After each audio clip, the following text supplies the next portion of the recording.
pretty much all NASCAR fans are familiar with the main jobs of the over-the-wall pit crew. Of course, you've got your tire changers, your tire carriers, jackman, gasman. But here at Roush Fenway Racing, the number 16 driven by Ryan Reed in the NASCAR Nationwide Series, they have an extra job that they may have to undertake from time to time. We're here at pit crew practice to take a look.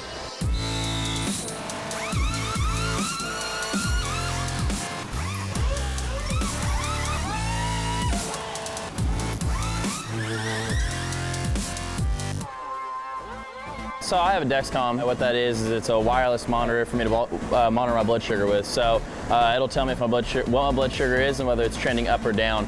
And based on that, I'll be, I check on my guys on a regular basis throughout the race, letting them know what my blood sugar is and what it's doing. Extra electronics on a race car is something that has always been forbidden. So for them to be forward thinking of Ryan's affliction, he wants to be a race car driver. He was told that he never could be because of his affliction.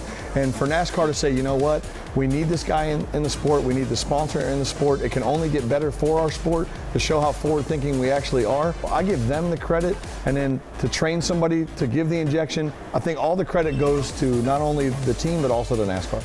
I'm the engine tuner on the 16 Nationwide Lilly Diabetes Ford. We start the engine, we get it ready, we tune it during practice, and then race day, hopefully we don't have any issues there. And I get to take care of Ryan then. So I'm the 7th man technically, so I go over and pull a tear off. I can give the driver an extra water. Any driver necessities, NASCAR allows you to do. The 7th man services the driver anyway. He's only allowed to hand a bottle of water and clean the windshield. And NASCAR certified us that if Ryan needs it, that Craig can do more, which the only more he can do is use the pen on him to help him with his insulin. 120 to 200 is where I like to be, and that's where I feel the greatest. As I start to get over 200, that's when I feel like I start to lose some mental focus and maybe get a little fatigue.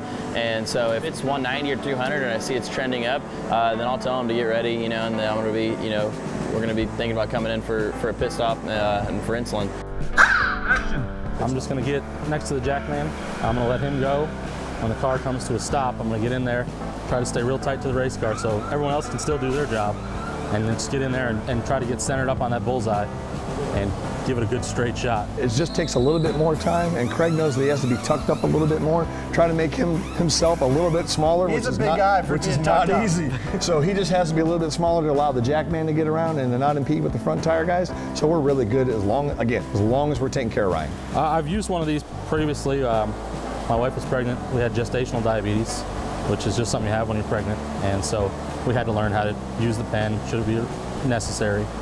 But similar to Ryan, just good diet, watch what you ate, exercised, and we never had to actually use one, but I was familiar with it.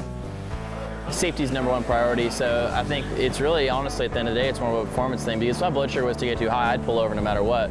But us being competitive natured and not wanting to let it hold us back, it's something that we can do in a short amount of time, and we can get back out there and get racing, and feel safe about it. So I think that those things let us know that, especially as we're contending for championships and wins and everything else, my diabetes, even on the worst day, doesn't have to take me out of contention.